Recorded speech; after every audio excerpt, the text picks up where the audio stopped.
Bienvenue, mesdames, messieurs, au 13h sur CamNews 24 IDFM en direct de Garoua. Environnement, la forêt luxuriante du village Jauro Douri à Lagdo dans le nord est confrontée à une déforestation croissante. Face à ces phénomènes, les habitants s'organisent comme ils peuvent pour préserver cet écosystème leur permettant de subvenir à leurs besoins. C'est tout pour le titre. Bienvenue, mesdames, messieurs, sur CamNews 24 pour cette édition d'information. Comme nous vous le disions, dans le village de Jauro Douri, à Lagdo, une forêt luxuriante se trouve en péril face à la déforestation croissante.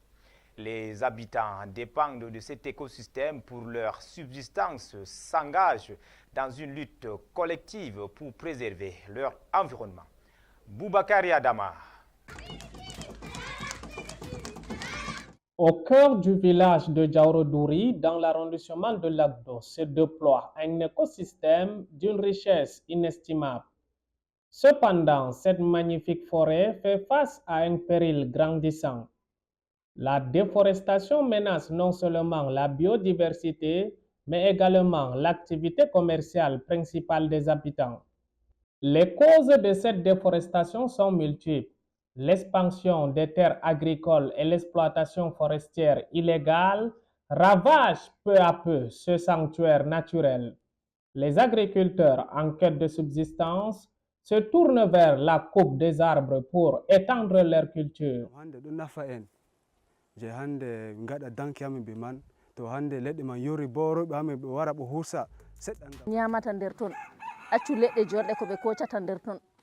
Les conséquences sont alarmantes. La perte d'habitat entraîne une diminution drastique des espèces animales et végétales. De plus, l'érosion des sols menace la fertilité des terres restantes, exacerbant ainsi la précarité alimentaire.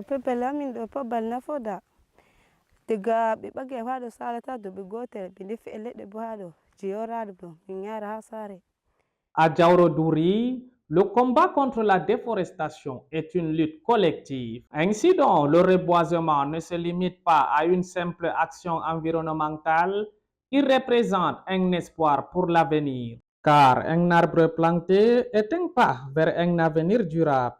La journée mondiale des orphelins de guerre s'est célébrée le 6 janvier 2025.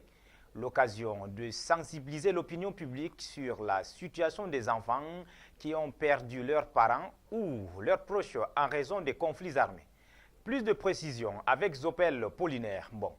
Les orphelins de guerre sont souvent confrontés à des défis importants, tels que la perte de leur éducation, la pauvreté, la violence et l'exploitation. Ils ont également besoin d'un soutien psychologique et émotionnel pour surmonter les traumatismes qu'ils ont subis. Selon l'UNICEF, il y a environ 30 millions d'enfants qui ont été déplacés et ont perdu leurs parents en raison des conflits armés. Les orphelins de guerre sont plus susceptibles de subir la violence, l'exploitation et la pauvreté que les autres enfants. Les filles orphelines de guerre sont plus susceptibles d'être victimes de mariages précoces ou de violences sexuelles. Malheureusement, les statistiques spécifiques sur les orphelins de guerre au Cameroun ne sont pas facilement disponibles. Cependant, il est important de noter que le pays a connu des conflits armés dans certaines régions, lesquelles ont endeuillé de nombreux enfants qui ont perdu soit leurs parents, soit leurs proches.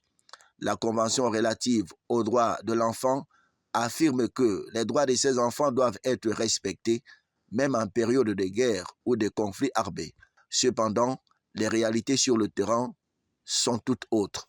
Il est donc important de continuer à sensibiliser l'opinion publique à la situation des orphelins de guerre au Cameroun et dans le monde et de soutenir les efforts pour protéger les droits des enfants et leur offrir une vie meilleure. Parlons de l'éducation dans ce journal pour évoquer la reprise des cours pour le compte du deuxième trimestre 2024-2025 qui est effective depuis ce 6 janvier 2025 sur l'ensemble du triangle national. Ambiance dans quelques établissements de la ville de Douala avec Zobel Apollinaire. Le portail s'est ouvert avant 7 heures pour accueillir les apprenants ici au lycée de la Cité des Palmiers. Seuls les retardataires sont recalés à l'extérieur en attendant la fin de la traditionnelle cérémonie de la levée des couleurs. Le message adressé aux élèves par l'administration en ce premier jour de classe est un appel à plus d'ardeur au travail. Nous avons attiré leur attention là-dessus afin qu'ils se mettent au travail. Nous leur avons demandé de rester assidus, de rester dans les salles de classe, de visiter leurs cahiers et de se mettre au travail, de faire leur devoir. Et nous avons terminé en leur adressant nos vœux le meilleur. Ici, les premiers cours de la matinée sont dispensés. Pas de répit pour le corps enseignant qui doit capitaliser sur ce deuxième trimestre déterminant pour les élèves. En plus des TD, en plus, n'est-ce pas, des rattrapages, nous menons des équipes de sensibilisation dans les salles de classe. Nous l'avons fait au premier trimestre, nous le ferons encore au deuxième trimestre. Nous sommes toujours dans la proximité des élèves pour leur demander de travailler. À l'Institut des sciences et techniques commerciales, la cérémonie de la levée des couleurs a été suivie par le discours du fondateur Jean-Marc Macan, répercuté par le principal du dit institut. Il avait 3 messages à passer. Le premier était l'assiduité des élèves, des apprenants. Le deuxième était le bilan du premier trimestre. Tous les élèves ont reçu des bulletins, ils devaient faire des bilans personnels également. Ceux qui n'ont pas pu réussir peuvent encore réussir. Donc, ils doivent faire un bilan personnel. Le troisième était sur la bonne année. Il a précisé que ce sont les élèves qui rendent leur année bonne. Ce n'est pas l'année qui doit être bonne pour les élèves, c'est les élèves. Chaque élève, ceux qui ne peuvent pas les classes d'examen, doivent se mettre au travail pour que la fin de l'année soit bonne. Le corps administratif de l'ISTC a déjà une idée de l'orientation de ce deuxième trimestre. L'on rassure que rien ne sera laissé pour mettre les apprenants dans les conditions idoines d'apprentissage. Nous allons les suivre, nous allons faire des états des élèves qui ont moins bien travaillé et ceux qui ont bien travaillé afin qu'ils puissent tirer les autres. Donc, nous avons déjà un plan d'action pour le deuxième trimestre. Nous allons essayer de le respecter pour que, enfin, vous savez, le deuxième trimestre, c'est le trimestre des fêtes, comme on dit souvent, les fêtes, la semaine de la jeunesse, où les élèves sont vraiment discrets. Nous allons essayer de les maintenir dans le carnaval des études. L'ambiance de la reprise, c'est aussi chez les tout-petits du primaire. Le train du deuxième trimestre est déjà en marche. Grand Prix Moto GP du Cameroun, nous sommes en sport. La 4e et 5e édition se prépare à Douala. Le comité local d'organisation était réuni le 5 janvier.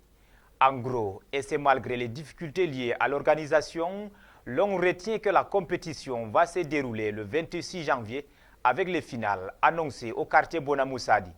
Nos reporters Ali Jida et Michel Ateba sont allés à la rencontre des organisateurs pour en savoir davantage. À 3 semaines du coup d'envoi de la 4e édition, des gros nuages d'incertitude planent sur le ciel du Racing 237, organisateur de cette compétition internationale au Cameroun. Nos partenaires ne se sont pas prononcés pour la plupart. Ça nous désorganise un peu parce que vous savez que cette édition est parrainée par le gouverneur qui est le président du comité d'homologation. La réunion du 6 janvier a permis de recenser les pilotes et sensibiliser les hommes de médias sur cette discipline sportive qui reste inconnue du grand public camerounais. La course aura lieu sur un tracé bien délimité sur les artères du quartier Bonamoussadi dans le 5e arrondissement. C'est le même circuit, c'est le même tracé, le circuit qui a été ralenti, donc ça fait 3 km 5 de lap, 3 km 5 pour chaque lap, ce sera 10 laps pour les 10 pilotes et donc ça fera 37 km au bout des 10 laps, donc un lap c'est un tour bien sûr et donc c'est le circuit qui allie le mieux les meilleures conditions techniques et les meilleurs, je veux dire quoi, le meilleur dispositif sécuritaire. Annoncé ce 26 janvier, le Grand Prix MotoGP est un événement qui commence à s'intégrer dans les habitudes du public camerounais puisqu'il met en exergue la pratique et la promotion des sports mécaniques. Les précédentes éditions, selon les organisateurs, ont connu des succès plus ou moins retentissants. Les précédentes éditions ont permis aux 2 prochaines éditions d'être connues. Précisément sur le plan sportif, et les précédentes éditions nous ont permis de mieux huiler techniquement le travail et nous permettre en même temps